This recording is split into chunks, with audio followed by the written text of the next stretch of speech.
the stage goes to.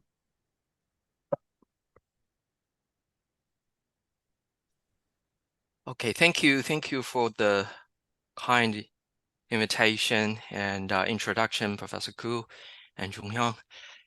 And actually, before my presentation, let me share first. Let me see. My sound is okay, right? You can hear me. Oh, good. Very good. Good. And the screen is showing? Sure. Yes, good. So actually, before I start the real stuff, I'd like to echo on Professor Qiu's comments on collaboration. And indeed, we are all living in our own city and limited, our contact with a group of people. And it's actually nice to, step out the comfort zone and to touch on different topics, talk to different people. Like Professor Qiu just introduced me. If you look at my CV, I'm actually a tourism guy. I'm doing tourism forecasting, tourism demand forecasting, and also choices and behavior of tourists. But the topic I'm presenting today is about hotel guests. So this is a topic actually proposed by someone else, and I got involved in the project. But I realized, after joining the project, I realized that quite often the expertise, your expertise, my expertise, can be utilized, can be applied to many different areas. And it's quite nice and exciting to see how the method or the idea can be applied in a different area of your own expertise. So that's my thought. And I hope you're going to enjoy the topic today. What I'm going to talk about is the contactless services in hospitality settings. And I'm going to focus on the guest perspective, the acceptance, and also their willingness to pay for different type of contactless amenities. So the agenda for today is I'm going to talk about the background of contactless services in hotel, and then a bit of literature. Then I will introduce the project, and the project generated actually more than 2 papers, but I will focus on the 2 that I take major role in. And the last part is the conclusion. So the topic, contactless services, I'd like you to think about it. Actually, if you look at the word, of course, after the COVID-19, after the pandemic, is quite popular. But if you think about it, even before COVID-19, these services and amenities are all around us. We encounter contactless services and amenities here and there in hotels, in other areas. Like sometimes we check into a hotel or sometimes check out. We have a kiosk, and also we have the buttonless elevator. Some hotel even have the facial recognition. And for the door, we can use mobile phone, we can use our face, and payment, of course, the wireless payment, mobile payment. And some hotels, they have devices in their room as well, smart devices to open the curtain, the lights, or other things. And I'm not sure about Korean, but this is very popular in mainland China at the moment, that they use robots to deliver the room amenities and also sometimes food deliveries in the hotel. So it's actually all around us, and we encounter these type of services and amenities quite often. But if you think from the supplier's perspective, one of the major reasons, especially before the pandemic, that hotels use contactless service is to kind of eliminate human contact, or reduce at least to a minimum, necessary minimum. And to reduce human work using technology to replace human work, there are several considerations, and 2 major ones before the pandemic. is a labor cost consideration and efficiency consideration, because usually the machine can be trained better than human to perform certain tasks. So it's better for the hotel to use machine, to robots and other things to replace those tasks. But from the tourist or the guest perspective, hotel also wants to use these technology, these contactless hospitality amenities, to kind of as a solution to enhance guest experience. People can control their room. Say, for example, when they are touring in the city, they can control the air conditioner. They can turn on the air conditioner before they go back to a hotel.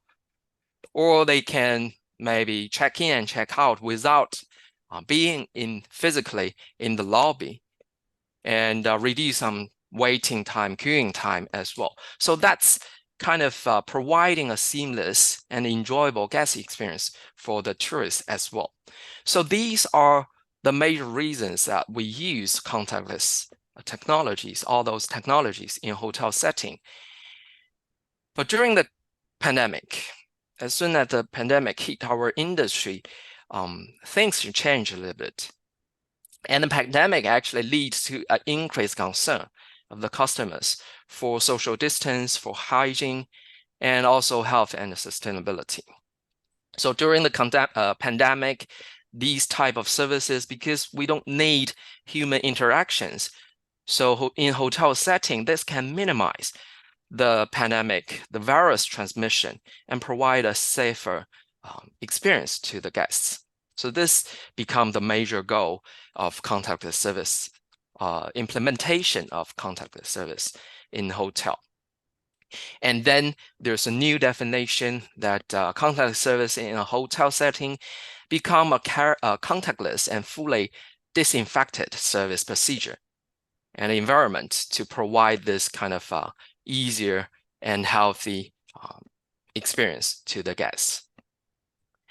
And we also see that during the pandemic, the reason that contactless service become a buzzword, a popular phenomenon, is that we see the pandemic hastened the penetration and also the implementation of the technology in hotel sector. However, we see a lot of hotel adopting this technology, but what is the willingness to pay? Whether the guests like the service, how much they're willing to pay for the service is not so clear from the literature and from marketing research. So that's one of the reasons that we start to look at this topic. So we look into the literature and we find three parts of the literature that mainly related to the topic. First, of course, it's contactless services, the investigations on the service, on the technology. So in the past, long before, the hotel industry, the service industry is often based as a low-tech and high-touch paradigm. And this is because, first of all, service industry have a low entry barrier. All the people can enter the service industry. So they don't need to have a really high skill to, as long as you can talk to people, you know the facility, then you can do the service, right? So a lot of human touches. But recently, we realized that some contactless technology can become a tool to manage risk and uncertainty, like during the pandemic, can reduce the risk of transmission, virus transmission, such things. So the use of contactless technology has been pushing the hospitality or service industry into a new era. And some people call it hospitality 5.0. And that indicates or relates to the integration of technology, contactless technology, and other type of technology into guest emotion, perception, and behaviors to enhance their experience, to make sure they enjoy the seamless and beautiful services. However, again, a lot of study in this area, they focus on a particular technology. for example, service robot, or maybe other people focus on mobile payment. It's just one. Or some other paper just focus on the broad construct. When they do the investigation, they just ask people about their opinion on general contactless technology. So they don't provide an overview of different type of technology and different type of contactless amenities. So that's one of the problem. And if we talk about, yes, please. I have a question about the terms contactless. Mm-hmm. I know why you choose contactless the keyword. Mm-hmm. Actually, contactless is created by COVID situation. Mm-hmm. People avoid from the touch each other because of infectious disease, and the phenomenon actually provide for the people have to generate contactless service in tourism context and the service context. So we invented the concept contactless service and contactless technology. But however, after COVID-19, actually we have a lot of variety of service types, including contactless, physical contactless, or emotionless, or consciousness, or like a virtual, stuff, and especially artificial intelligence service. So probably, as you noted previous slide, there's not good enough the definition of contactless service. So after COVID-19, we are living in new era, the run away from the COVID-19. So we need to redefine of contactless service.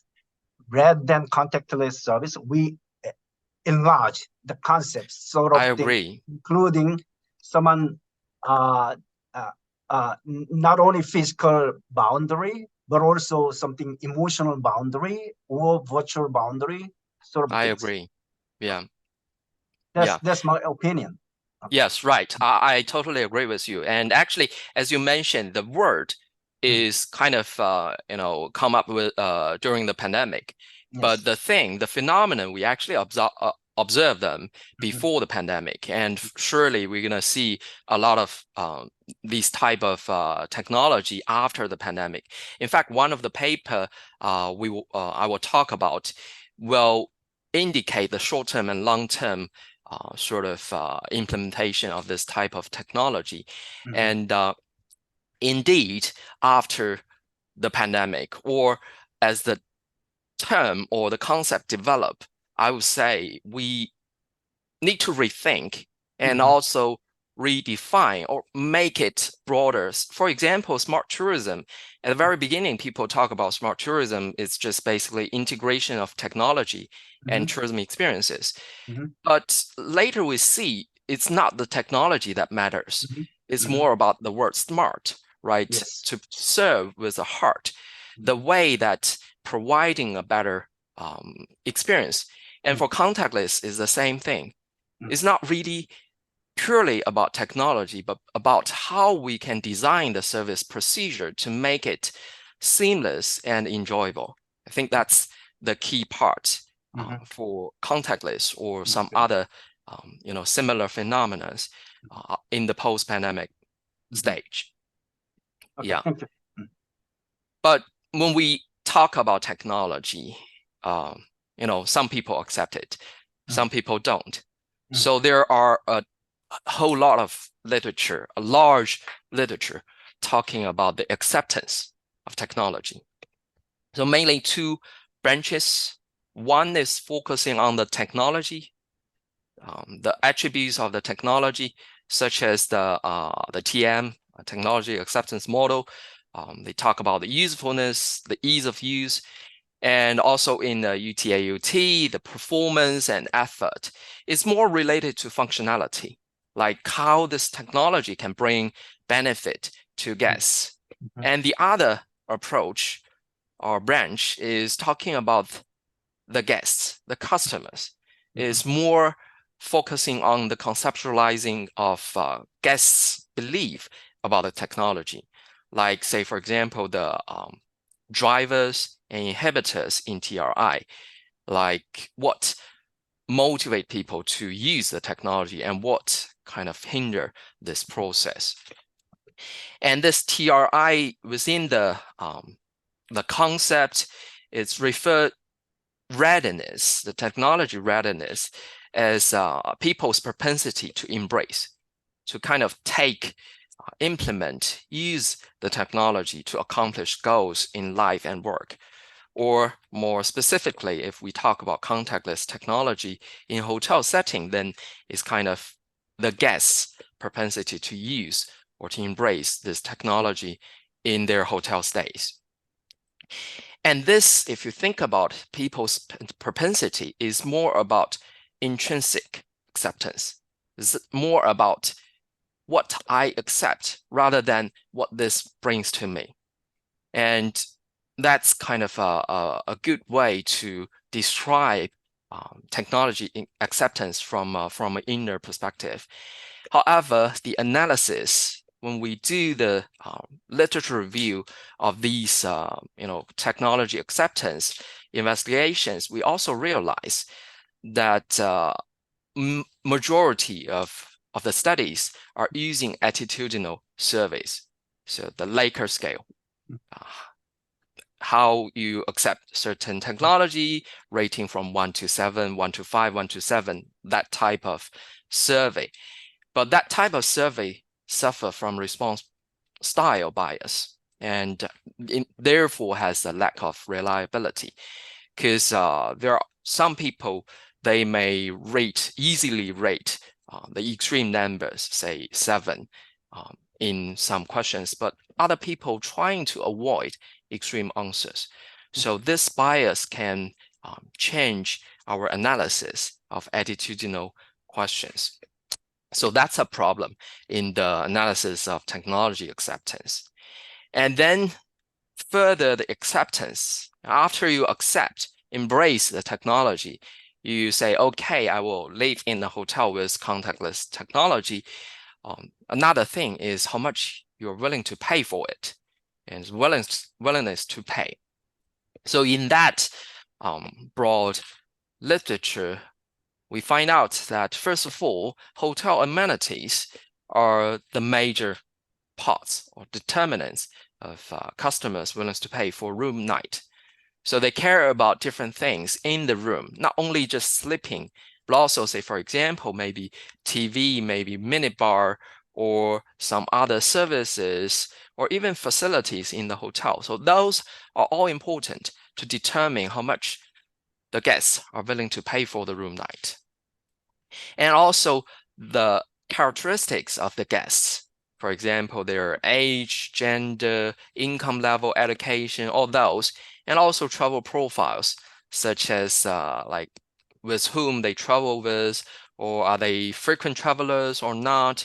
Do they live in budget hotel or luxury hotel? All of those determine their willingness to pay for hotel amenities and room nights. And the demand of contactless amenities. During the pandemic, we observe that the demand for those amenities actually increased during the pandemic due to the concern, safety concern, health concern. And another thing we observe is that psychological factors, like, say, the readiness of embracing the technology, influence people, the guests' attitudes, and also the purchase intention on these new technologies. In our case, the contactless technologies. So after looking at these 3 parts of literature, of course, we search for more, but these are the 3 major parts. We find out that there are some gaps. Okay, and that's the reason, basically, we want to start this project. And talking about the gaps, I've just mentioned, the existing studies, when they investigate the contactless technology, they either invest the broad concept of the technology or maybe just a specific type. That's one of the problem. We want to provide a more comprehensive and a holistic view of contactless technology and amenities in hotel. And that's one. And also a lot of studies focus on acceptance without further exploring the willingness to pay. They see how well the people accept or ready for the technology, but they don't push it further to how much they are willing to pay. That's another observation. And also, as mentioned, when we talk about acceptance, attitudinal survey, they suffer from response style bias, and that's a problem.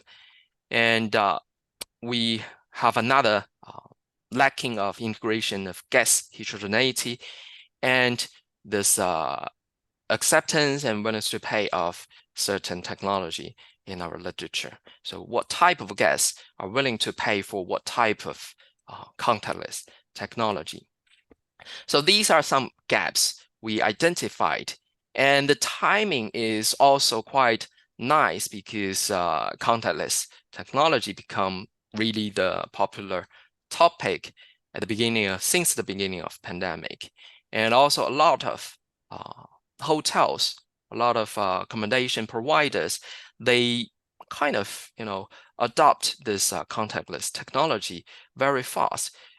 And that's kind of provide a demand for the research on this area, on this topic, how exactly people accept and willing to pay for the technology.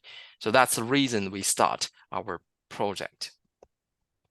And looking at the aims and also the timing of the project, we established 4 objectives for the project or for the studies. First 2 is related to acceptance. We want to investigate the acceptance of the technology and also in collaboration with in accordance with the individual characteristics. We want to see how individual characteristics, their demographics, travel profile, how that factors influence their acceptance of the technology.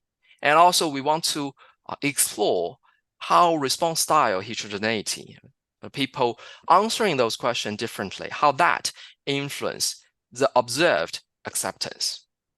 You may think that only influence our survey result. It doesn't have any influence on the industry, but in fact, if you think about it, if one person in our survey gave 7 easily, then it's easy for this person to say good words in their, say, social networks or when they talk with friends. So it's kind of the way how people express themselves. So this is highly related to word of mouth as well. So that's another thing we would like to explore. And the other 2 objectives is related to willingness to pay. So first of all, estimate the willingness to pay for contactless amenities in a hotel environment, how much the guests are willing to pay for those things. And we also want to identify and examine those factors. What will influence this amount of willingness to pay? Okay, who are willing to pay more and who are willing to pay less? So these are our objectives. So we collect a sample. The sample was collected in mainland China, the major cities, and the timing was around the end of 2020, November and December. We collected almost 2,000 completed response. And the sample is pretty much balanced, I would say. If you look at the demographics, the age is majority of them are between 26 to 45, with a considerable amount of younger and senior respondents. And the male and female is rather balanced, a bit more on the male side. And the educational level reflecting the online population in China. And the city of residence, it's mainly come from the major cities. And the household income, monthly income is around 10,000 to 30,000, with also some above and below. In terms of travel profile, majority of them travel without kids, which is reasonable. And the typical rate of hotel stay, so the type, kind of reflecting the type of hotel they stay in, typically is between 300 to 900, but also we have a lot above 900 or even above 1,200, and also some below 300, kind of budget hotels. And within the country in 2019, people are traveling a lot, 4 to 10 times, half of the sample, but also considerable amount traveling only 1 to 3 times or 11 times. And also, again, this is a survey on the population in mainland China, but also the travelers. So we don't survey on those people who never traveled in 2019. Okay. Very nice visualization. Thank you. Which software you use? Sorry? Which software you use for It's this? just Excel. No, not Excel. Yeah, Excel. Microsoft Excel. Yeah. I don't remember what it called, but kind of the blocked figure. Yes. Did you include this visualization into a journal paper or just a slide? Sadly, no. In fact, I'm gonna show a lot of figures today, which is not in the paper. Like, you know, the editors usually and reviewers usually they ask, we want to see the tables, we want to see the numbers, but when we have figures later you will see it's difficult to put both visualization and the numbers. So it's kind of I usually use figures in the presentation, but tables in papers. Okay, good. Yeah, very good. And yeah, the last part of travel profile, you can see a lot of people actually have experience with contactless amenities, especially payment. It's very popular in mainland China, and also sometimes a room entrance using mobile, using facial recognition, and elevator, smart devices, front desk, and robots. So they all have some experience with those things. And with the information from the sample, there are actually more than 2 papers, but as mentioned, 2 of them I got heavily involved. So I'm gonna focus on these 2 papers. One of them is recently published in JHMM, and the other was published a bit earlier in JHTR. So one is on the acceptance and the other on willingness to pay.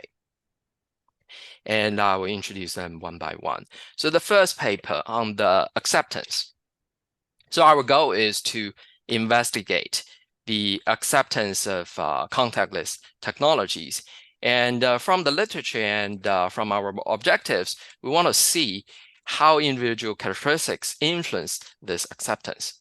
But one of the problems is, if you think about acceptance, although we can do survey to ask them, but indeed, intrinsic acceptance is a latent variable. It's not observable. Like even say if I ask Chongyang, what is your acceptance of certain thing? You cannot really you can give me a number, but it's kind of blurred in your mind. It's not a definite. It's not like how much is your salary, right? You can give me a very concrete, accurate number.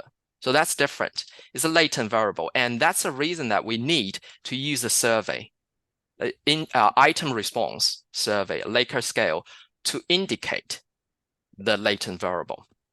But as mentioned in the literature, we also find out that there are response style bias or response style differences among different people. So we want to we want to integrate this response style differences into our framework, and we want to see how individual characteristics form their response style. Okay, why different people rate the questions differently. So in terms of the survey design, the item response is not surprising and honestly not interesting because it's just attitudinal questions. And we choose the 6 major type of contactless technologies. Later, I'll show you They are about payment, about front desk, about elevator, entrance of the door, and also robotic services. And one last thing, oh, sorry, that's amenities, but technology listed here are voice control, motion detection, mobile control, robotic services, thermal detection, and facial recognition. So we ask people about their acceptance on these using 1 to 7. And we use this, the answer of these questions to indicate their intrinsic acceptance. Later, I'll show you the model. And we also collect information about people's formative experiences, such as demographics and also their typical travel profile. And we also asked, because it's a study during COVID-19, so there has to be some situational experiences, such as the concern during the pandemic, about the virus during the pandemic, and also because the study is related to contactless technology, we asked about their prior experience, prior encounter to the technology. And in the process that these characteristics influence their indication or the answer to those attitudinal questions, we also want to integrate the response style bias or differences into the whole process. So that's our questionnaire of this part. And the model, we kind of proposed a latent class hybrid ordered logic model, quite a long name. And the idea is following the ordinal or ordered logic model, that when people choose or answering attitudinal questions, they have an intrinsic scale or acceptance. And this acceptance, we assume, is determined by their technology readiness, okay, whether they are ready to embrace the technology. And we tested different components of this technology readiness, and we decided to use the 2 domains of the index, the drivers and inhibitors. The basically driver is something motivates you to embrace the technology, and the inhibitor is something hinders your embracement of the technology.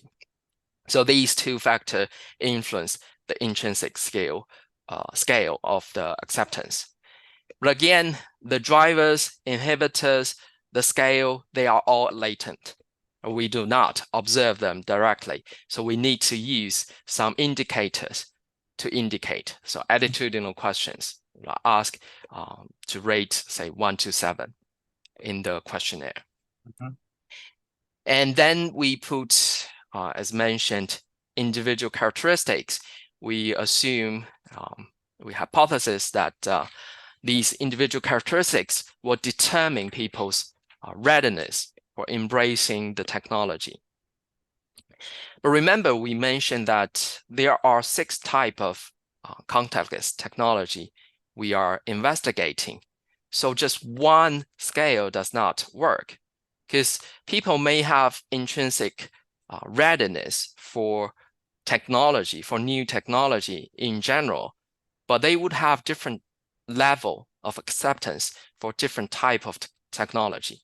Say, for example, maybe I'm okay with mobile payment, but if you ask me to record my face in hotel, maybe I hesitate, maybe because of the information, privacy concerns, or other things.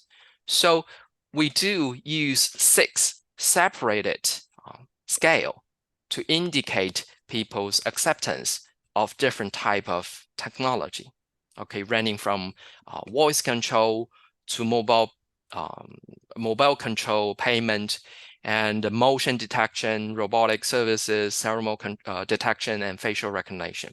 So we do use different attitudinal questions, and we do use assume different scale for them. And one last thing is that we want to put the characteristic influence on people's response style. And the way to model this response style is that we assume in ordered logic that if you have a scale of acceptance, for example, the voice control, you have a scale ranging from maybe negative infinity to positive infinity, then there must be a cutoff point that above that point, you're going to rate a 7 in the survey. And maybe below that point and above another point, you're going to rate 6. So that's kind of how your intrinsic scale ranging from negative infinity to positive infinity reflect on the survey from 1 to 7. And then the differences about response style is actually the differences of that cutoff point. If someone have a really high cutoff point, then the response style of this person will be, they won't rate 7 easily. If someone with a really low cutoff point for 7, then this person gonna give 7 in the questionnaire easily. So that's the idea of response style by heterogeneity or differences. Richard, Yes.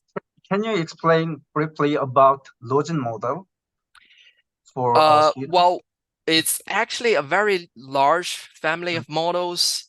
In fact, the 2 paper, this one is using order logic.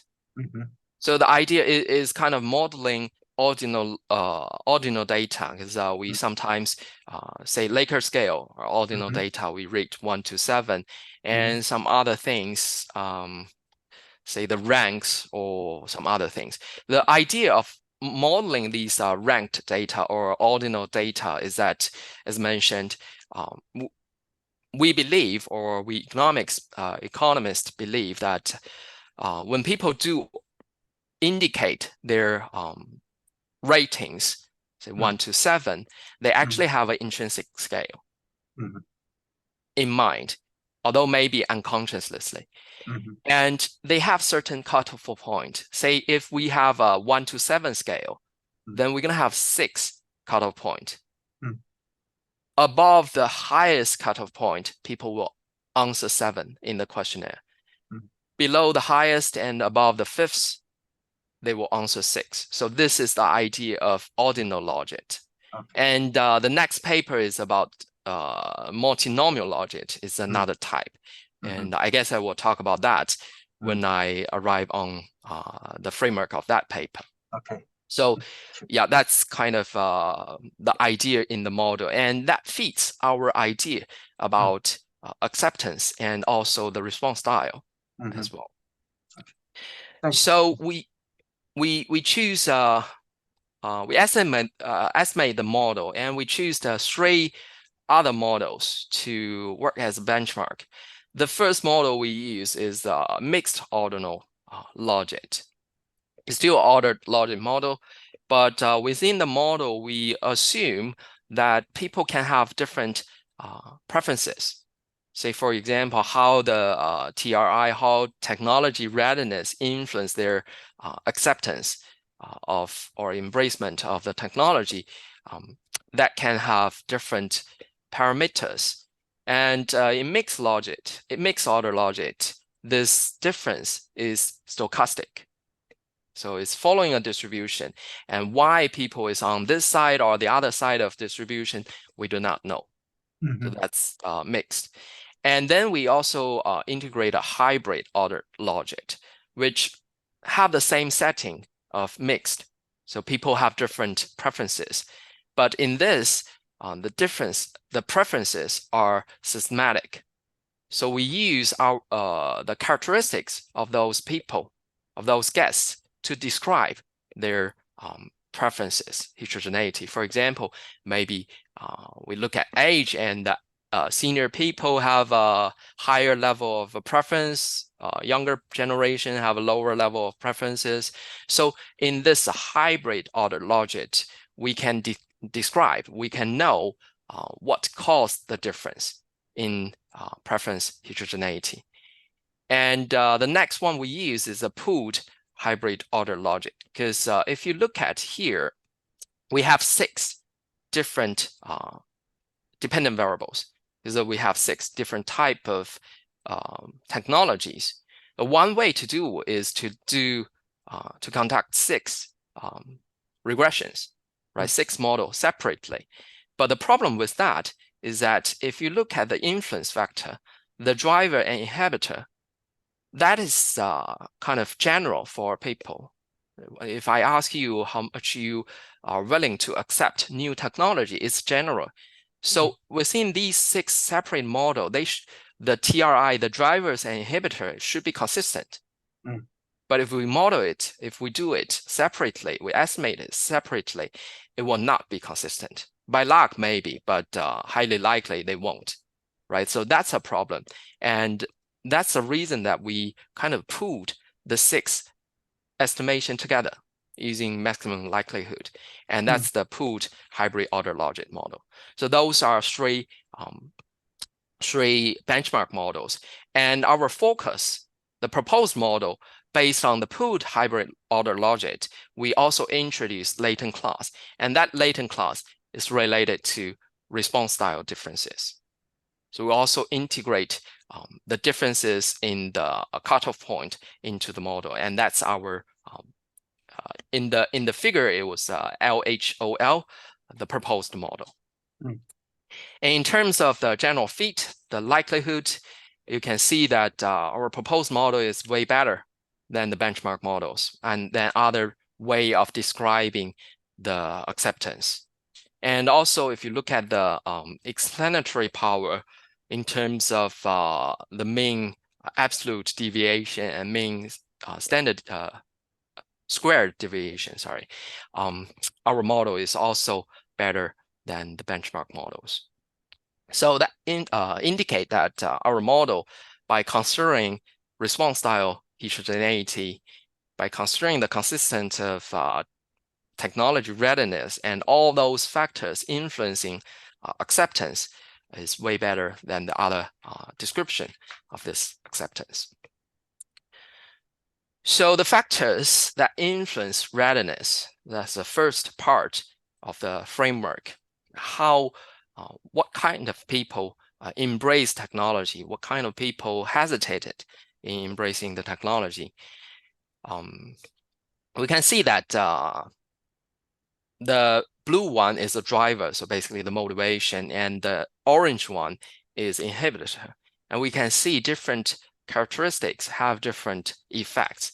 Some of them, their influence on anything wrong? No, it's interesting. Thank you.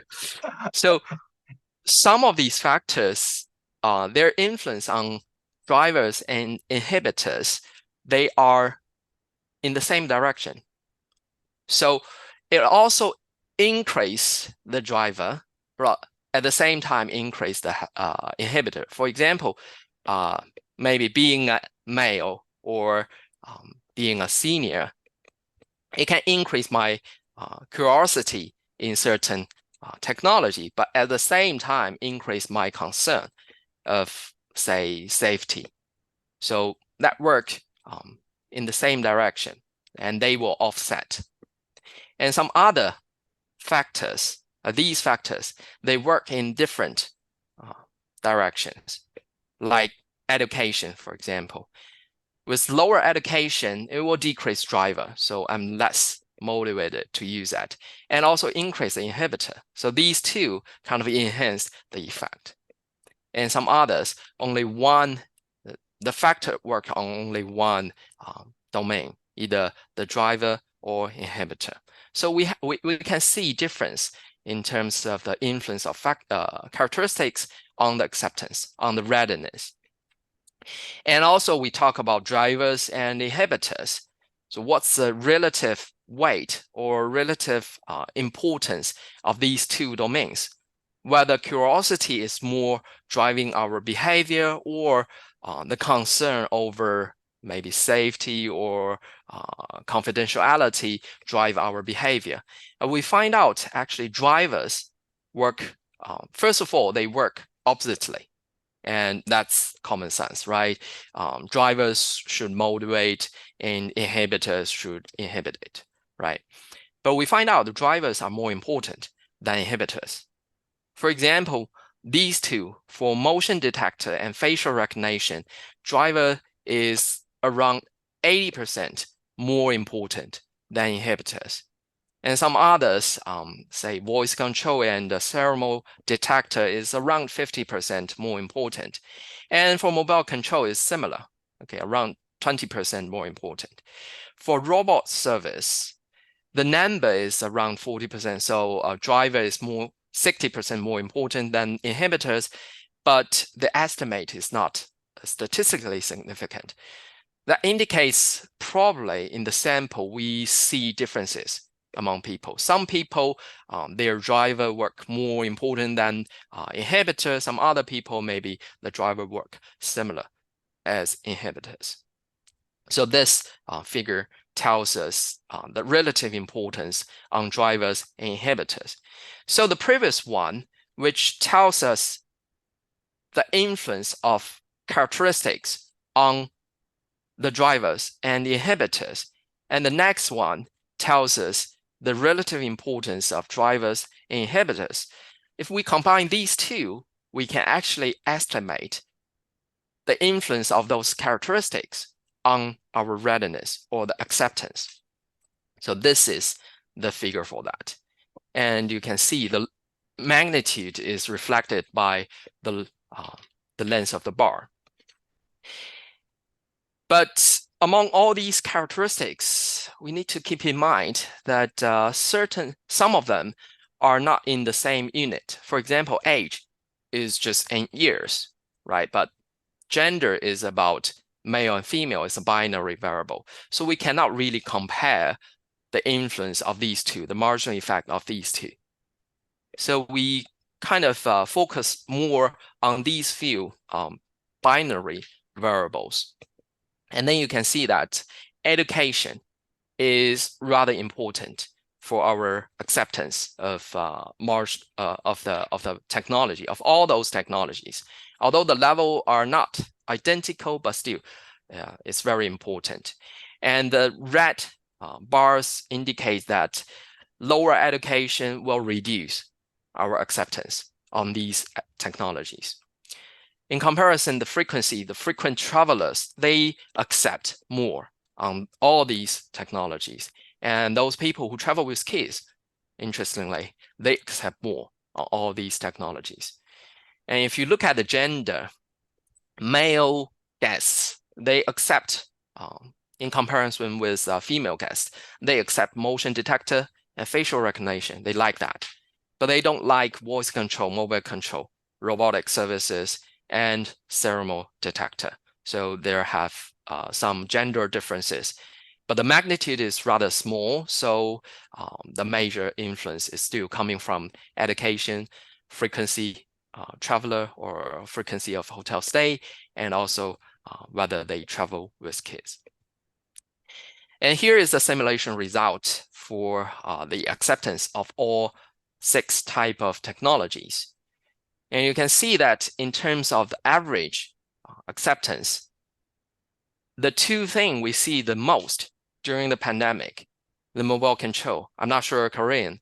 In mainland China, we use the QR code everywhere, right? You enter some building, you get on the bus, everywhere they need the QR code. So we use the the mobile thing a lot.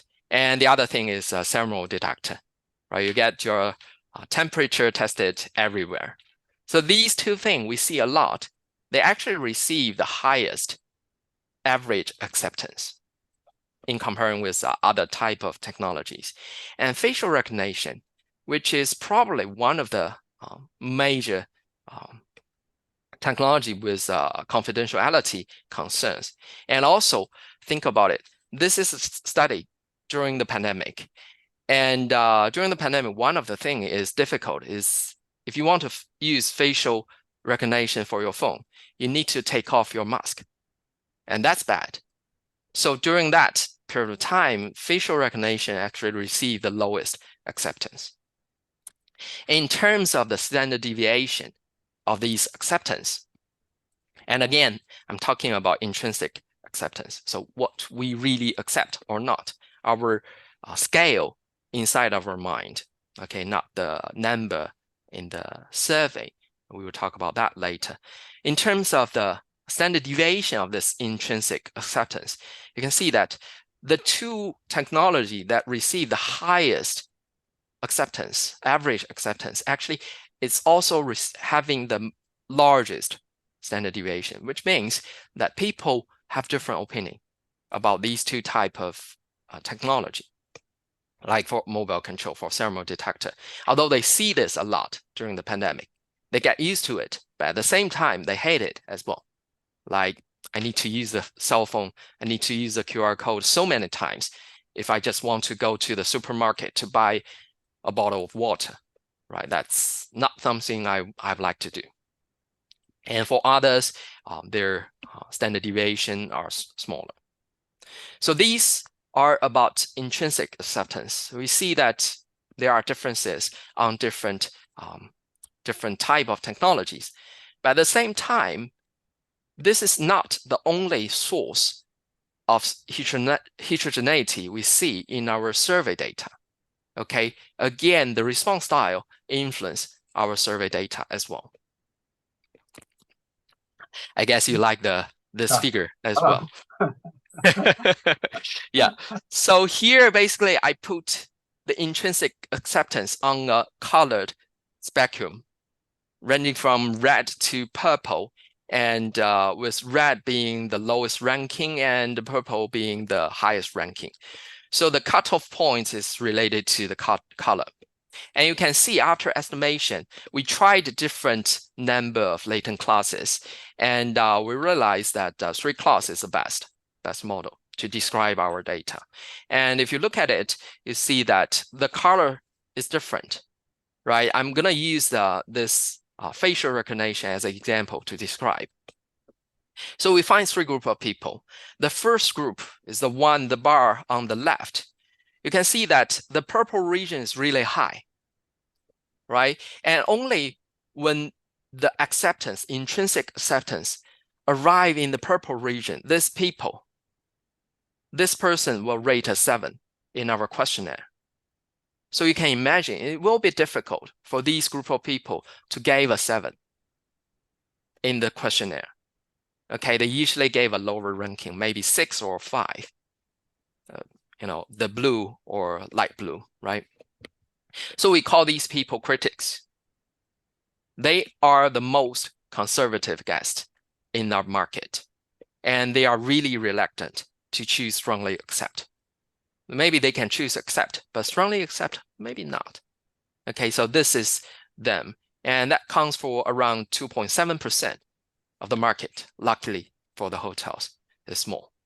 Okay, another group, if you look at the middle bar, is what we called complementers.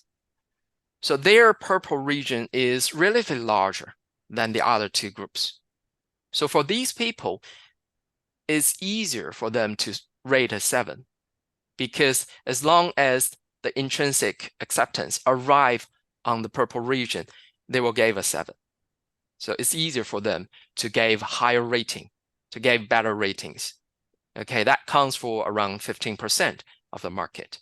And then the remaining part, the majority, we call them mainstreamers, they kind of gave a moderate response, not so high and not so low, and they represent the majority, the large proportion of the market.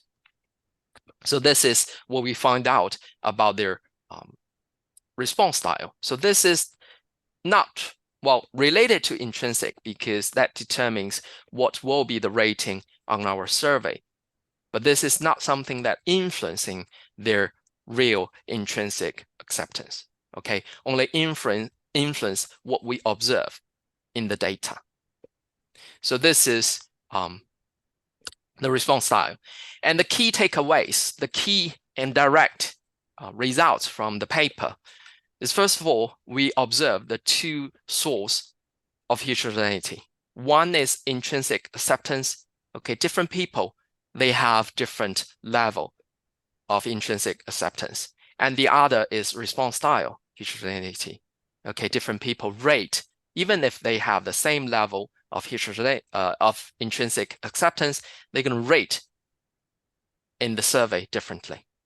Okay, so for hotels, if they look at the intrinsic acceptance, that will influence people's adoption of the technology.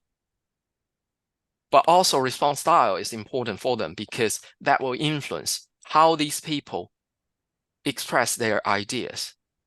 Talk to other people whether they think the technology are good or not. So influence the word of mouth. The two of them, the two sources of heterogeneity, both important for hotel, but in a different way. So that's one. And also, the individual characteristics have distinct influence on the intrinsic acceptance and response style. For example, senior frequent travelers who are rich, who have rich experiences with contactless technology or services, and have a higher education and income level, travel with kids, or these people, they are more likely to have a higher level of acceptance. And also, those people who stay in actually cheaper hotels, they have a higher level of accepting those contactless technologies, which I'm going to touch on in the other paper as well.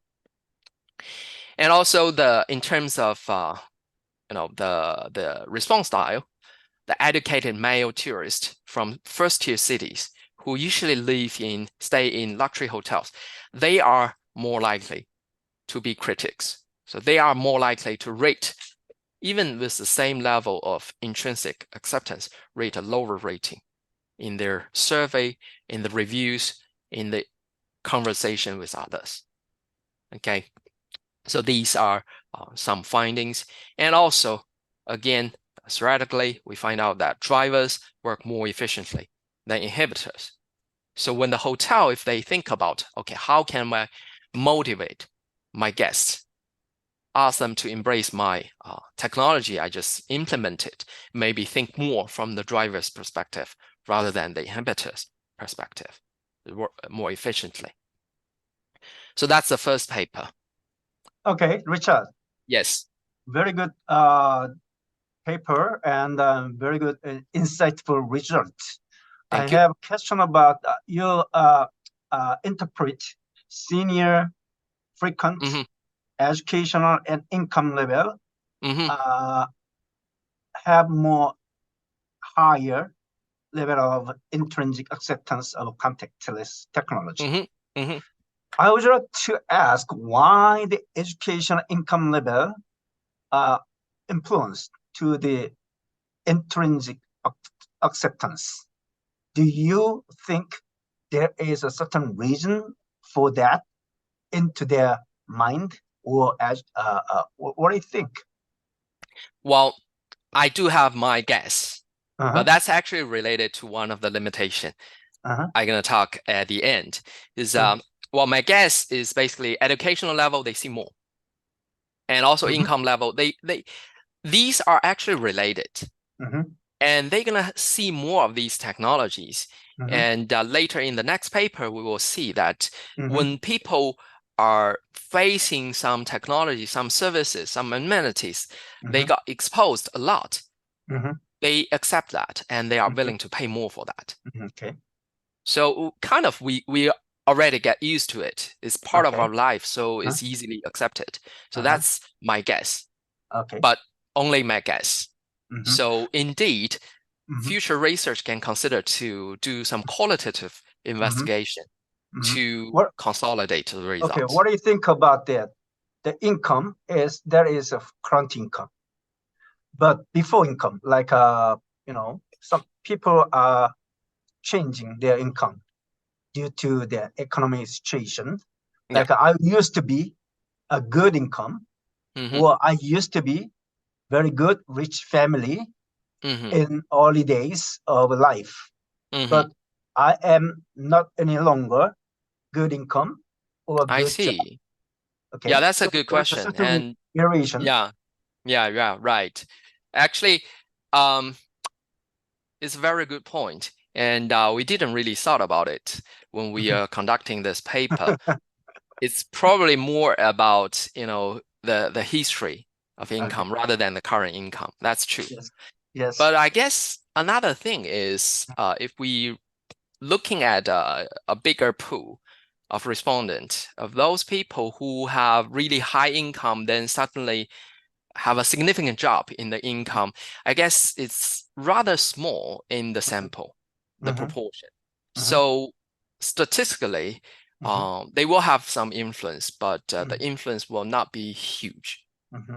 But it's actually a very good point to see, because my guess is those people, although their current income are low, they will still have a high acceptance intrinsically. So, maybe for lower example, I would ask like this, Richard, you are rich family, so you have a lot of experience with your family when you are young, and now it doesn't matter if you are staying the cure, same rich family, is still a good job professor. There's not matter anymore. But you were rich family, but no longer rich or no longer good job. You just suddenly lose the job. turn out to be lose your job, or it's a bad situation. That means you probably you keep using that the situation and posture regarding certain adoption of product and service and adoption. I agree. But however, when you are very poor, that now suddenly changes. You work hard, study hard, and then good job now. So you're high income. And probably you have not remember any good that kind of experience when you are young or child. That probably different situation. So like I used to be very poor when I was young. Then I have never experienced a rich luxurious hotel. Still, I'm reluctant to go rich luxurious hotel because is useless I see. Well, it's actually also related to other type of personality, right? Is if you think because luxury is more about experience than functionality, right? So if you are more, that type of person, focus more on functionality, maybe there's no use to go to luxury hotel, right? They charge way higher than the normal hotel, which provides similar functionality. So that's kind of related to personality as well. And this personality is actually formed by our experience. Like, that's right. The that's past right. Like experiences. when you mentioned your paper, even though is a good publication, but you only measure the functional devices rather than emotional or something aesthetic devices. That would be a different style. If you measure only functional devices, people think about cognitively and utilitarian basis emotional stuff. But if we use like a fantastic or like a aesthetic or something emotional devices for improving my emotional status, then would be different results about acceptance, especially intrinsic case. Well, yeah, I agree. Actually, I think it will be something like we're gonna have characteristics, right? Current and also past. Actually, I think the income thing is quite interesting. And maybe in the future, I'm gonna do something to ask for current income as well as historical highest income. Yeah, okay, some there is kind of there is past experience. There is a theory. To social see, actually theory. to compare, to see which one is actually influencing the behavior or having more impact on the behavior. Yes. And I guess the characteristics will influence the personality and then influence the acceptance. And that acceptance will reflect it on the answers we receive on the on our survey. Yes.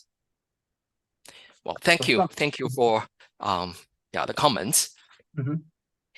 And the first paper, basically, first study focused on the acceptance. And the next one, the next step is to see, so we know whether they accept, but next level for hotels, they want to earn revenue. So they want to know whether they're willing to pay for it, right? Some people, maybe I say, I accept it, but no, I don't want to pay for it because of different reasons, right? So the next paper we want to analyze, we want to frame is about individual choices. on different amenities, and also their willingness to pay on these amenities. So once again, people's choice is actually related to their acceptance, so related to their readiness, technology readiness. And this readiness, once again, is a latent variable, so it needs to be indicated by technology readiness survey. And from the literature, and also we hypothesis that individual characteristics will influence their readiness, okay, technology readiness in the process. So this is like the framework. And for the choices, we conducted a stated choice experiment. So we provide our respondent with alternatives. Here in the figure, you may see that hotel A, B, and C.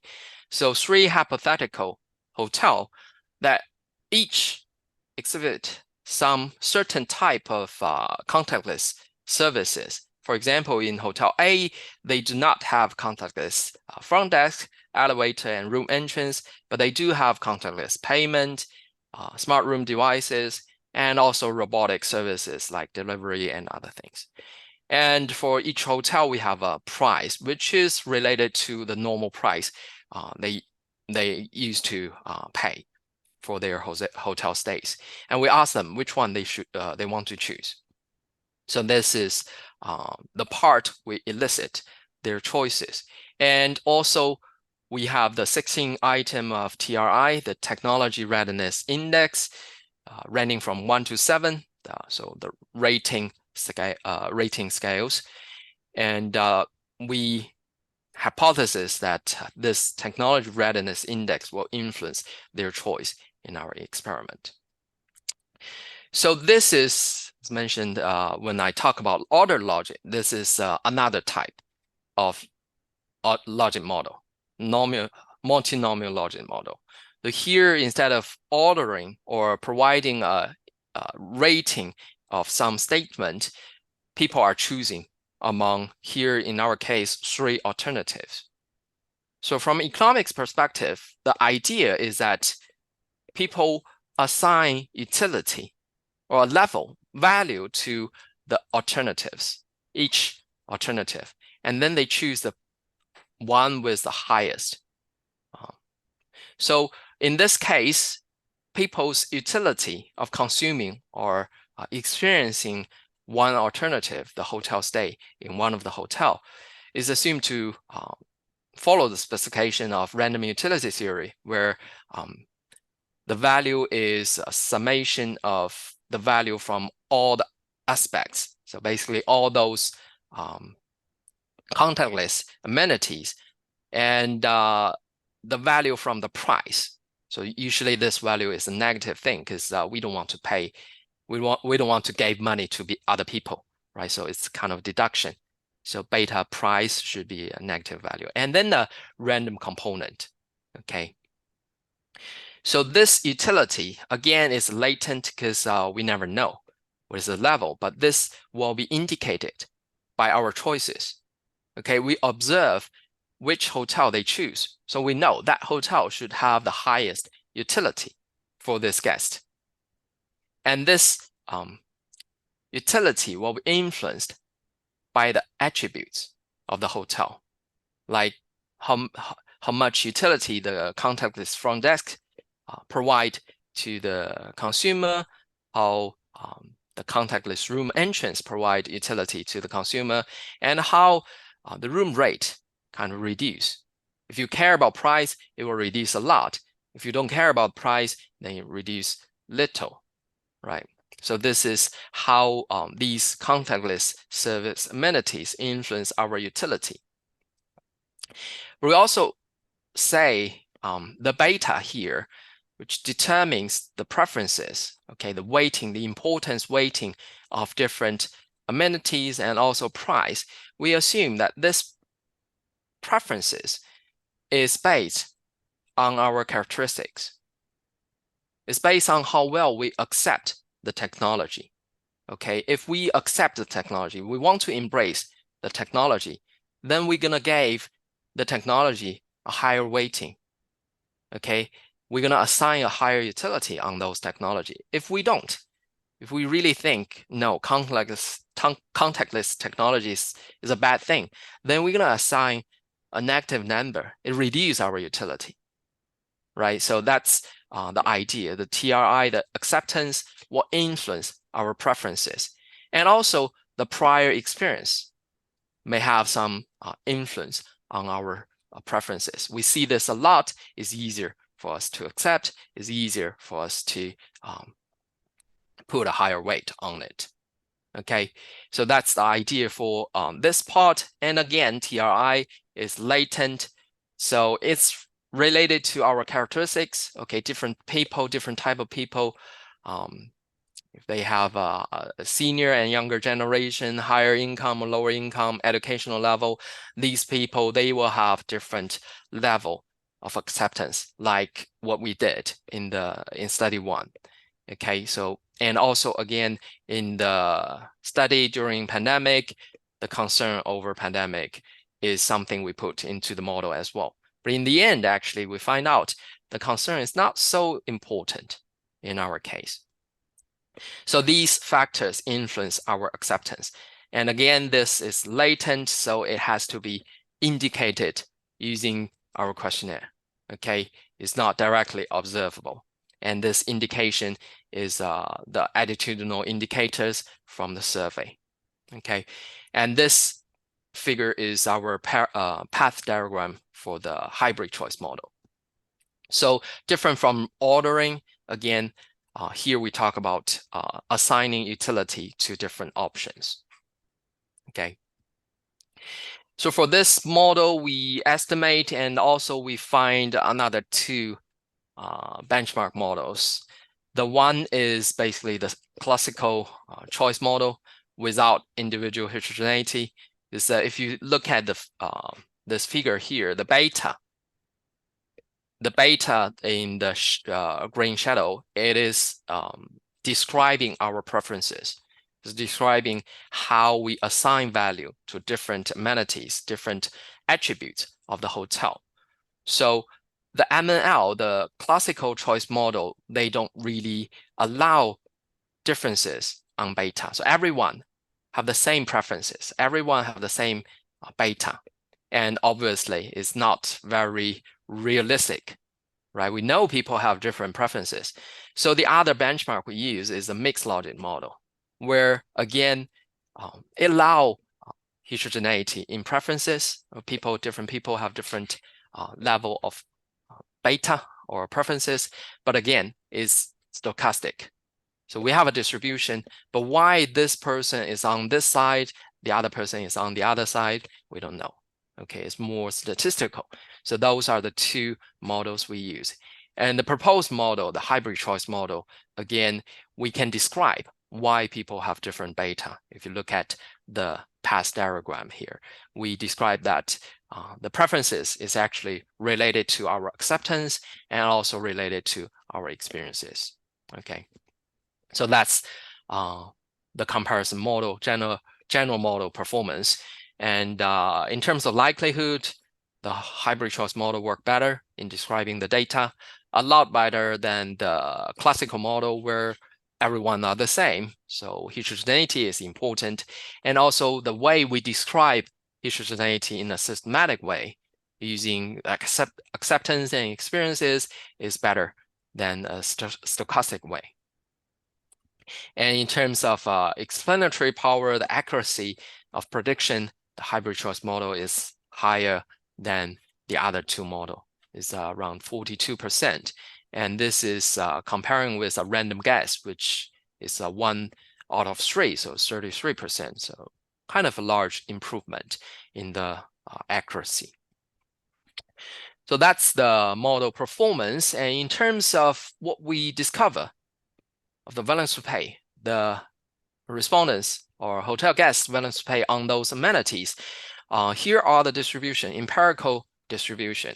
And you can see first, if you look at these distributions, we have a considerable proportion that below 0. And that indicates that people are not only not willing to pay, they are searching for compensate for using such contactless technology. Okay, and if you think in real life, actually there are people like that. Okay, maybe they are not used to contactless. Okay, they are more used to contact with person, talk with person about their needs. That's one. And also another group of people, they care very much about confidentiality. But whenever we use contactless service, most of them needs our personal information in the cell phone, in the system of hotel. So they have concern on that. If you take my personal information, I want you to give me some compensation, monetary compensation. That's the reason that we see actually some of them have a negative willingness to pay. So it's not really a willingness to pay, it becomes a willingness to accept the money I need to receive to accept this technology. But if we look at the distribution, in terms of average, there are type of amenities that have a high average. For example, the entrance, the payment, the average is quite high, 120, 140, right? But also we have those amenities that have a really low average value. Front desk, only 25. And if you think about it, entrance is rather easy and demand less information from us, right? Maybe we just use the cell phone or other method. And payment is using a lot in our life. But if you think about front desk, that's a place that we need a person, because we have all sorts of needs, right? We arrive, maybe we want to put luggage somewhere, maybe we want to ask something, we want to ask, do you have a recommendation on, say, restaurant or attractions? A lot of things we want to ask. We want to contact with a person. And that's the first point we arrive in a hotel. We want to feel the way that we are served. So that's explained partially why that contactless front desk is not so popular, or people are not willing to pay for it, or willing to pay very less for it. And smart room device as well. Technology is good when it works, but also when it doesn't work, it's really bad, right? For example, smart device, usually it has a name. You have to call the name first to activate it, and then tell them, open the curtain, turn on the light. But what if you forgot the name? My wife told me once, she stays in one hotel and she forgot the name in the middle of night. She wants to turn off the lights. She has to call the front desk. What was the name for the device? So that she can turn off the lights. Okay. So that's a problem, actually. So that's the reason that people are not so willing to pay for that device, because it can provide convenience, but sometimes provide trouble as well. Yes. So that's the average level. And if we look at the standard deviation, also, again, the two with the highest willingness to pay actually have the highest the standard deviation, so highest heterogeneity. And the others have relatively lower heterogeneity within the sample. And we also conducted typology according to travel profile. We first investigated about their typical room rate. And this reflects actually what type of hotel they stay in. See, the black curve is related to those people who stay in the room less than 300. So basically budget hotels. And the orange yellowish one is kind of the room above 1,200, sort of luxury. And you can see very different in terms of the willingness to pay. In fact, if you look at the black one, they are all low and quite similar. So the heterogeneity we observe in the previous slide here is actually not come from budget hotel, but come from other sections, okay, better hotels. And for those better hotels, they are not the same as well. If you look at these two, the front desk and smart room, the yellow curve run from negative to positive, large number of positive. which means in luxury hotel, there are a lot of people who are willing to pay a lot for such amenity, but also people who demand compensation. So their opinion is very different. And in these three, the elevator, room entrance, and payment, the yellow curve is more on the positive and large number side. So in luxury hotel, people are willing to pay for them. Mm-hmm. And we also examined the typology, the groups according to travel frequency. But as you can see from the figure, they are similar. Okay, their willingness to pay are similar. So in terms of willingness to pay on for contactless amenities, the travel frequency doesn't matter much. In terms of the marginal effects of individual characteristics on their willingness to pay, of course, income is the major one, you can see. But again, income is coming with a different unit with other. So it's just not really compatible to, say, for example, the education. Right, here are the numbers. And for education here, we, instead of looking at those people who are below undergrads, we're looking at those above undergrads. So the undergrad level and the graduate level. And we see difference. Okay, above graduate level, they are willing to pay all sorts of amenities. But the undergrad level, more on front desk, interestingly, and more on robots, but less on others. They even require compensation on smart devices, okay? So the key takeaways from this paper, the specific results, first of all, the guests' willingness to pay on different amenities are really different, okay? Ranging from 25 for front desk to 100, almost 140 to room entrance. And also the amenities with higher exposure receive higher willingness to pay. Okay, in our sample, a lot of people have experienced payment and room entrance contactless, and those are the two with the highest willingness to pay. And less people experienced front desk and smart room devices, and those receive the lowest willingness to pay. So exposure matters. And also we find out that the influential factors are different for willingness to pay. Okay, senior customers are willing to embrace, willing to pay for these new technologies. This is interesting, actually. Initially we thought younger generation will pay more, but this also may relate to their experiences and income level. Okay, and also we see that in luxury hotels, first of all, in general, they are willing to pay more. But at the same time, large variation in terms of willingness to pay are observed in luxury hotels. So for those luxury hotels, they should think more about whether to implement or not. Okay, later we'll talk about the implication. And also, again, as mentioned, some negative willingness to pay were estimated. And that indicates that there exists a small proportion of people who are anti-contactless technology. They think, I will need compensation. I don't like it. So if you want me to live in the room with smart room device, I want a cheaper price. Okay, so we have those people. And the last thing, interestingly, the effect of COVID concern were only marginal. Okay, significant but marginal.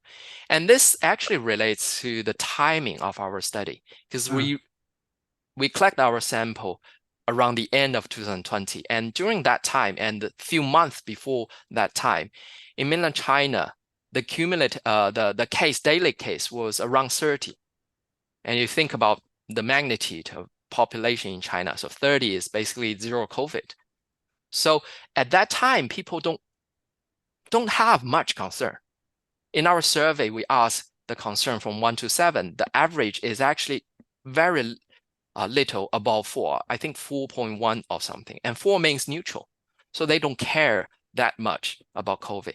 But at the same time, at the time paper published, it also tells us that after the pandemic, the shadow of the COVID pandemic may fade very fast. because during the pandemic, when the cases are small, the marginal effect are small. So in terms of the implications, we see a lot of heterogeneity in our two papers, okay, in terms of acceptance, in terms of different type of technologies, in terms of response style, in terms of willingness to pay to amenities. So these are important when we do analysis on contactless technology. And also the exposure matters. It's very important to the successful implementation of these amenities. And also hotels should think long-term and short-term strategy differently. In short term, if they want to invest in some technology, in some contactless technology, they should invest those with on those amenities with higher exposure, which is common in the society, and that because it has higher willingness to pay, so the hotel can receive higher revenue. But in long term, they should try to increase the awareness of different type of amenities, so people get used to it, and then they have higher level of willingness to pay. So short term, long term, they should have different priority. And also for guests in lower budget, for budget hotel, the first paper suggests they have high level of acceptance, but second paper suggests they have low level of willingness to pay, which makes sense. They live in a very cheap hotel, $300. You shouldn't expect them to pay a lot for contactless things, right? So for those hotel, budget hotel, when they implement, they should think from cost saving or efficiency perspective rather than think from increasing the rate perspective. They shouldn't increase rate much for just implementing these devices. But for luxury hotel, it's the other story. First of all, luxury hotel, human touch is still highly regarded. Okay, they demand human services. And guests have a really large heterogeneity. So for luxury hotel, when they implement contactless technology, they should be accompanied. This technology should be accompanied with human services to complement and to provide alternative options. And the last one is about COVID-19.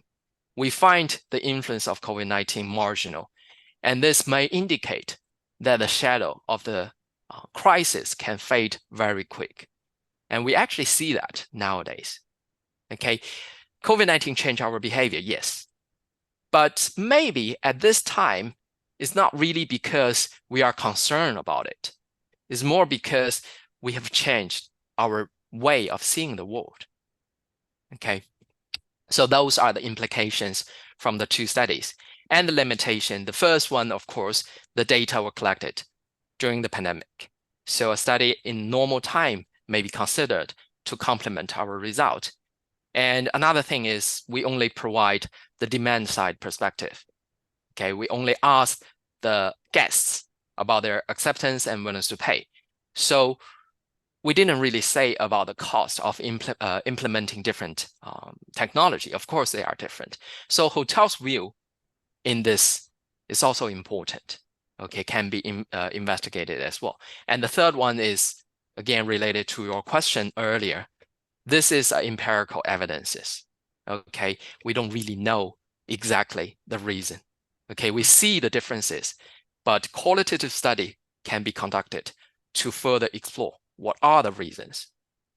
So that's all I'd like to talk about.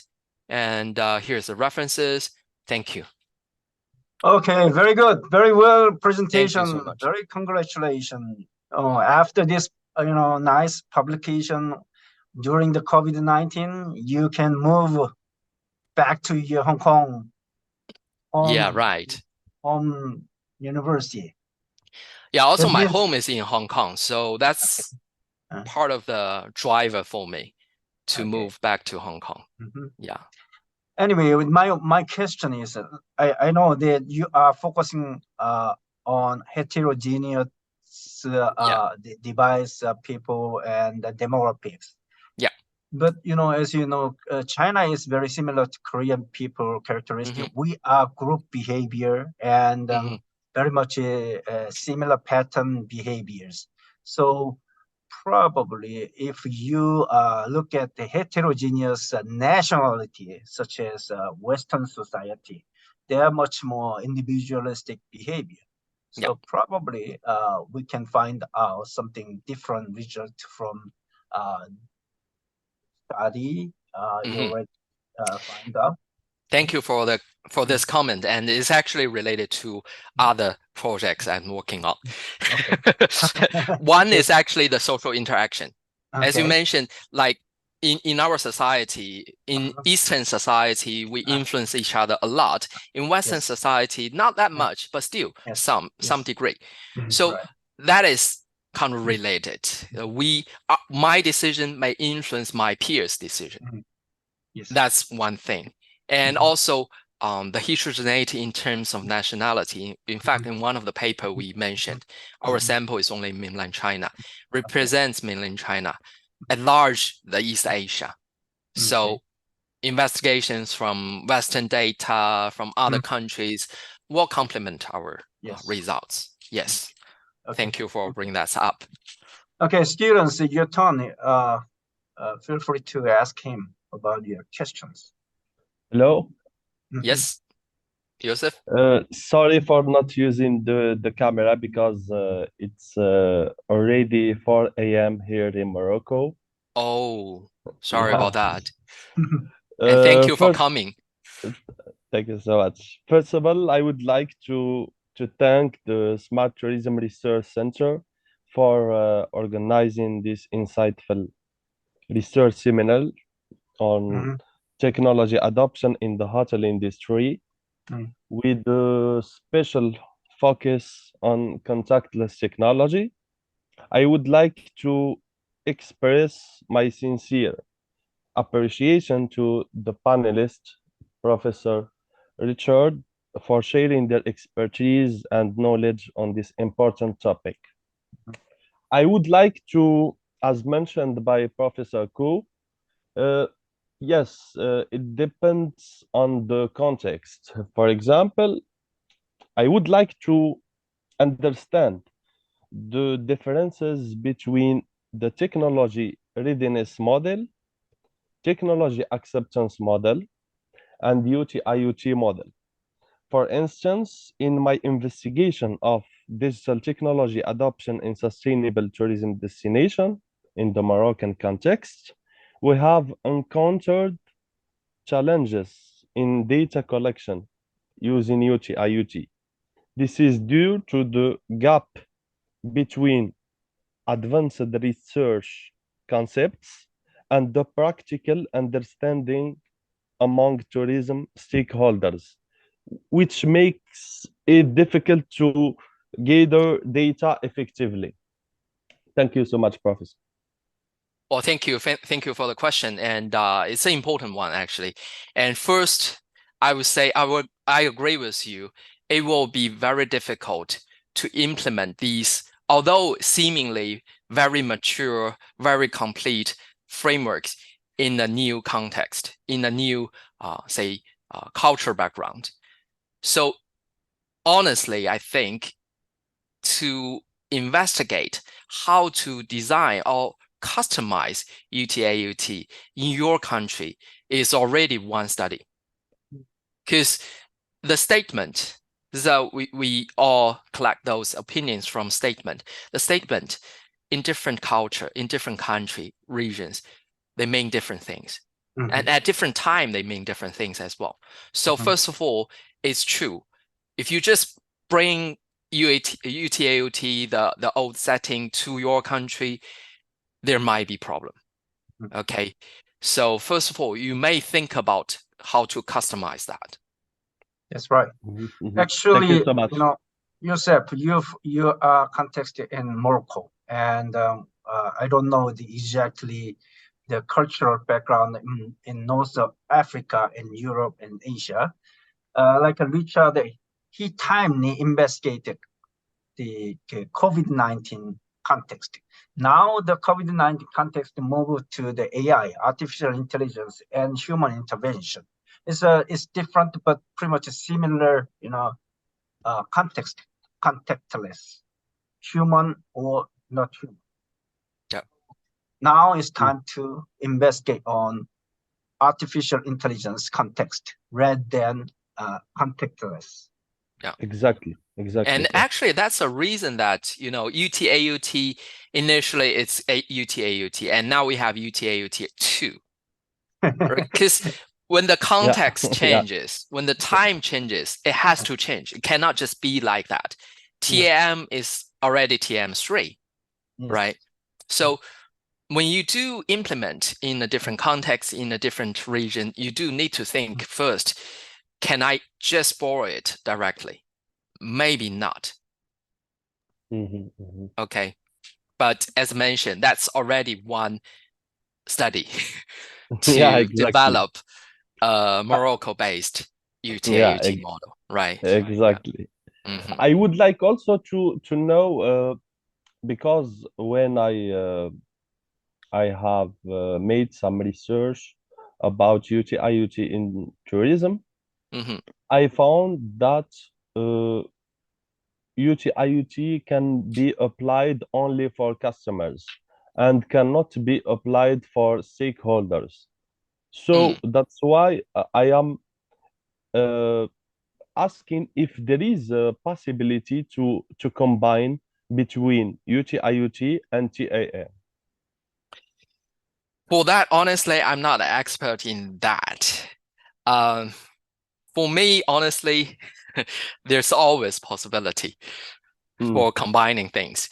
Because if you think about it, UT-AUT is focusing on the say, efficiency of using the technology, the performance of technology. That's a reason that it's applying on consumer, because it's talking about consumption process, right? Because for the industrial stakeholders, for them, practitioners, their objectives are different, right? Honestly, do they care about your experience? No, they care about their money.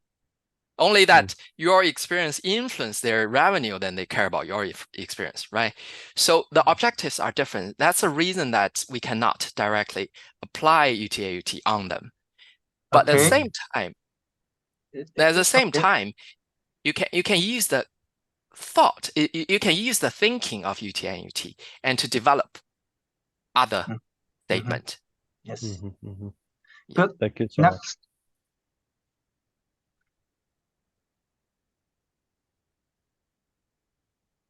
Hey, students, speak up. This is usually the case in classroom, right? Silence. Pretty much Korean, Chinese, Japanese are very similar about this case. Yeah, in Hong Kong, the same. That's why, Richard, you become a professor. You speak out and you're thinking out and make up. Yeah. I'm surely.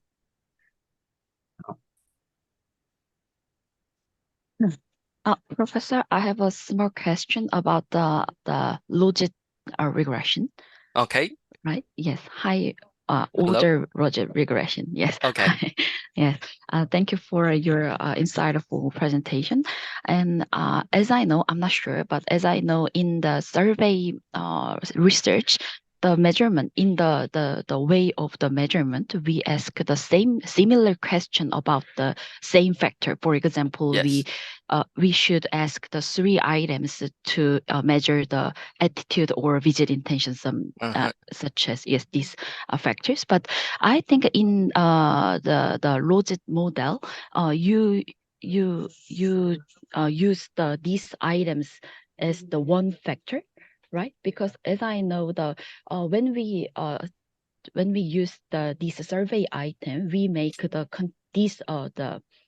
discrete items to the continuous item, because we sum and divided the same items. But I think in the logic model, as you mentioned, the factors, some such as the facial acceptance. Yes, yes, right. So this is just one item. You used one item or something? Is there something? It's actually the difference between between variance covariance analysis and econometrics analysis. Because when we do variance covariance analysis, we do want to kind of have a more complete holistic view on certain construct, and that's the reason we ask different statement, right?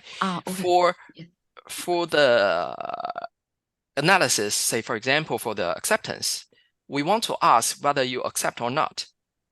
So one question is enough, and more focus was on the intrinsic scale, like why you are answering, say, a 7 on this survey, why the other people is answering a 1 on that survey. So it's kind of the focus are different, because variance covariance, like in SEM or PLS, variance covariance is more about how these different constructs and domains they move together or opposite. Yes, it's more about that, the associations about those. But in the analysis, in ordered logic, is more about like why you provide such a rating. So the focus are different. Okay. Thank you. Thank you so much. No problem. Okay. Next. I have a question. So Sure, Dr. Qiu, thank you for your wonderful and interesting presentation. Thank you. Regarding the second study that you presented, you I think if I remember correctly, you did like a scenario testing, right? Where you ask like which technology the respondents are willing to choose or more likely to choose. Was that? So they had like little check boxes. You mean the survey, right? Here. Yeah. Okay.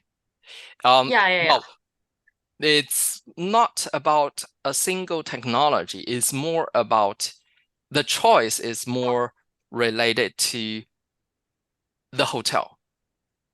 So we ask them to choose not the attributes, not one single service, but about the hotel. So in this choice, for example, in this example, we see that Hotel C is front desk, elevator, and payment. But A is about payment and device, smart room device, and robotics. If let's just ignore B for the moment. So if we just compare A and C, right, they also have different price. First of all, contactless payment are the same, so we don't need to think about it. Whichever we choose, we will have it, right? Then it's the trade-off between the front desk, elevator, or do we want smart room device, robotic device, and also the price. So it's kind of the trade-off among these. And we asked one respondent to answer 10 choice tasks. So 10 different choices. And through all these choices, we can see the relative importance of different type of services, of attributes. And the reason we don't ask directly is sometimes when we ask directly, you have done the pairwise comparison, the hierarchical process, right? So the reason we don't ask is sometimes it can be inconsistent when we just answer whether we like it or not, right? Here is more about like it's mimicking the market scenario where we are actually choosing the hotel, not choosing one service in the hotel, right? Okay. So that's the reason we are doing this. Anyway, Richard, your slide PPT design very, very fascinating. Thank you. Yeah, I put some effort in it. You must know how we design the slide. Well, there is a first impression and image to the audience and the decision makers. Okay. Yeah, I guess that's also the respect to all the audience to show clearly what I want to express. Yeah. Sometimes I see is everything. Yeah. Okay, other students?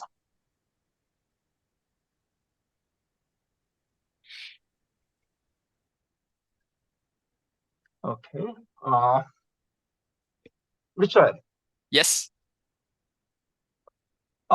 we are now focusing, you have been focusing on the device orientation. Mm-hmm. Now we not have yet the AI, like a ChatGPT, Google Bard. There's no such the physical device anymore. But sooner or later, with a robot, with a kiosk, with like a speaker, and probably embedded into the AI. So what kind of the situation you are expecting beyond the physical device? It's actually, part of surprising and exciting and also scaring. Okay. Because I always want to, because my research interest is a big chunk is related to choices or preferences. And through all my studies, investigation, we see how the change in products, how we can design the product to motivate people to choose.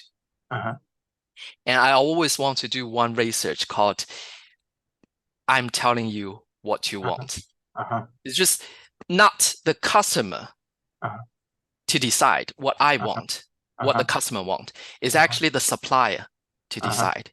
And with the help of AI, generative AI, and all those smart things, it can be easily achieved to release certain information and let them know, although maybe not really intrinsic, but let them think, okay, I like this, I'm gonna buy this. So to kind of manipulate customer behavior, which can be a good thing for the industry, but I don't know whether it's a good thing or a bad thing for the customers. So with that, I guess we're gonna see a lot of that. We're already seeing it in advertisement, in a lot of things, right? But we're gonna see more. And that's partially scary, honestly. It's a very good the chance and opportunity for researchers. Yes. Because the phenomenon, when phenomenon is changed, there is always must be chance and opportunity. Yes. For example, like your research result to show us the experience and the education as pretty much good predictors and indicator or determinant of emotional or intrinsic the acceptance. But what I'm thinking, I'm working with my students about the question I did ask you, the way to adopt the theory social economic status, which is influence to the decision makers later. So like when I was young with my family and family experience influence to the adult decision making. So like technology is pretty much related to education and the income level. And so probably we may assume that the AI and artificial intelligence with devices together probably will be adopted in prior for the people who are educated or higher income. But we don't know yet. Probably the current income, past income, current the family situation and past family situation. So if we understand very well the causal reality from the past, probably we can be able to apply the current situation to the people segmentedly or better. I agree. Yes. And it's kind of, again, about short run and long run. So we kind of benefit from the short run from those people who are willing to pay more, and we educate those people who are not willing to pay more in long run, so that in the future they are willing to pay. So yeah, that's the idea. Yeah, that's right. That's right. Any other students?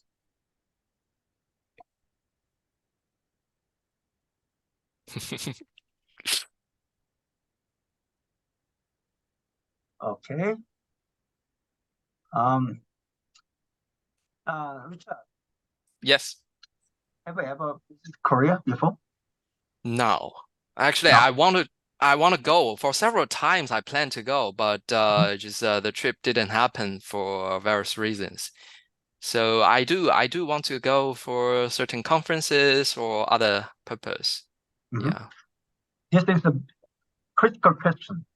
I have one student, a teaching assistant now. For me, he come from Macau.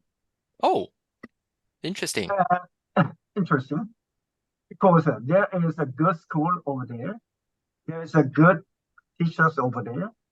There is a good researchers over there like you. Why particularly come to Korea? Well, it's personal choice, I would say.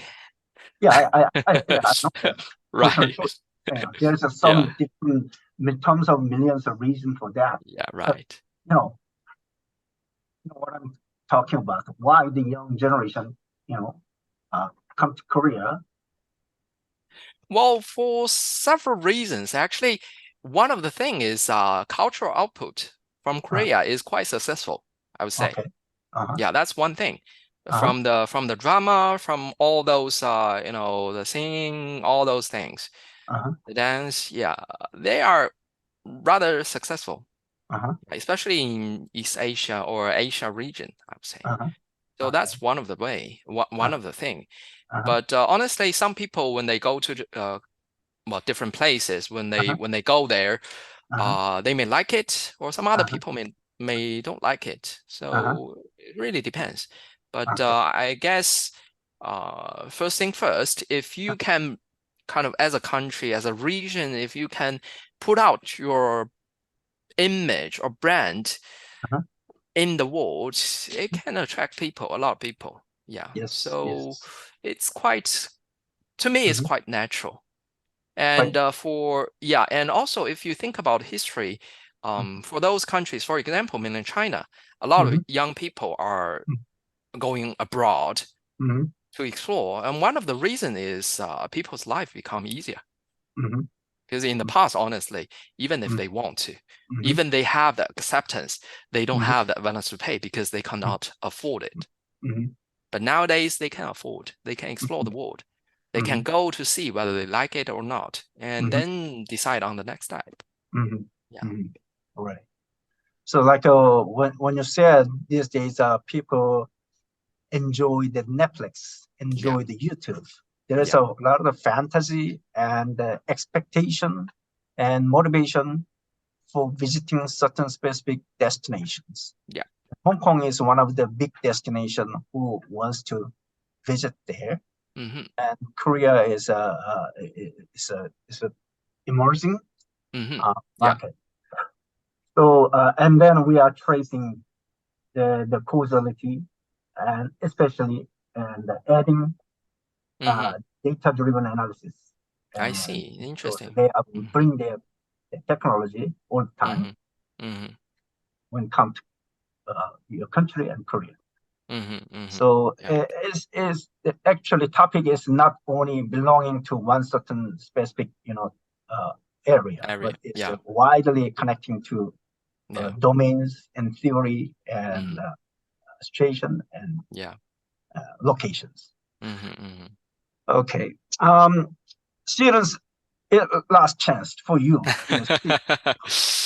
Talking. Any questions? Oh no. Well, I think Dr. Qiu, we have an upcoming academic conference at Kyunghee University about smart tourism. So send the information to me.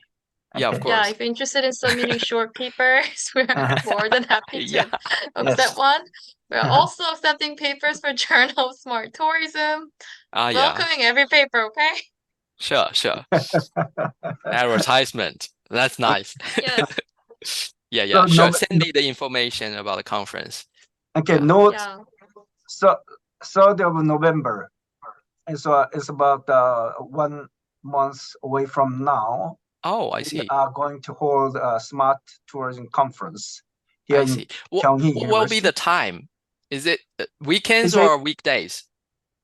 Weekdays, Weekdays. Friday Ah, afternoon, 1 o'clock through the 6 o'clock p.m. I see. And all the session and the speakers we are through the Zoom and I see. broadcasting by YouTube I see. online. Oh, So at that's the same okay. time. Yeah. So we 'Cause- are Yeah, sorry. globally. This semester. Sorry. You first. Okay.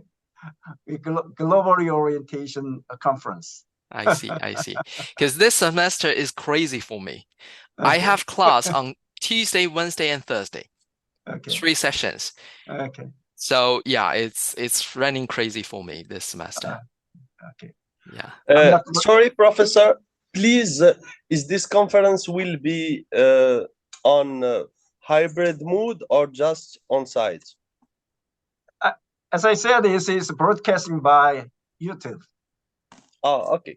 It's great. So great. you can attending the conference from Morocco. Yes, Ooh, thank you, nice. Professor.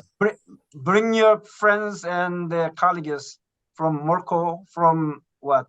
Tunisia? Yeah, of course. The region. Of course. Uh, Indeed. I designate you a representative of North Africa. My pleasure, dear Professor. As I am also working with some European Sure. scholars in Okay, Hungary. I will and- sharing my corporate paper and the leaflet to you, and please sharing that leaflet with your personal network. And someday I am going to go North Africa, Morocco, and Tunisia, and where? Yeah, welcome. Tunisia, Algeria, and Morocco. Algeria. Yeah. Nice trip. You're Casablanca, welcome. right? Yeah, the economic capital. Yeah. You are welcome. What city of that? I am Morocco? living in Tangier, in the north of Morocco. It's close to Tangier? Spain, like Tangier. 15 kilometers. Okay, Tangier. Is it quite close to Spain? Yeah, 15 Okay. kilometers. Oh, nice. Yes. Very close. Yes. Okay, it's almost time to finish up our session. Richard, any comment or your idea? It's time to speak. You're thinking, whatever, to our Me? students. well, if it's to the student, I would say, actually, at the beginning, I've mentioned this. Just be brave and think wide. You know, you all have a focus on your PhD, yes, but there are a lot of things you can do. And as long as the concepts are correct, you can do it under the supervision of Professor Qiu. Okay, Richard, once again, thank you very much. Highly Thank you. appreciate you coming to our class, and a great lecture for our student and for me. Thank you. Insightful, I'm look forward to your publication again and again, and Thank you so much. I hope. Yeah. In our industry, publication is all about. Yeah, right. That's our KPI. Yeah, that's a real KPI. Yeah, exactly. Because when I invite you, I look in your Google Scholar, and then I surprised your performance. Wow, fantastically! You already publication a lot. Thank you. 2023. Yeah. And this of is course, the world we are living. Check it out. Of course, we will consider submitting our upcoming papers to Journal of Smart Tourism. Okay, thank you. Nice. Please. Yes, of course. Our Okay, pleasure. Thank you, Yusuf. Okay, it's 12 o'clock. It's time to have lunch and enjoy your morning and night all over the world. Look forward to see you next week. Thank you. Thank you, Professor Qiu. Thank you, Chung-Hong. Bye. Thank you, Richard, call me Richard. Thank you. Solomon. Bye-bye. Bye. Bye-bye. Call me Thank you. Solomon, not cool. We are friends. Yeah. Okay. Looking forward to go Korea and Okay. you know, meet you in face to face. Sure. Yeah. Bye, Richard. Bye bye. Mm.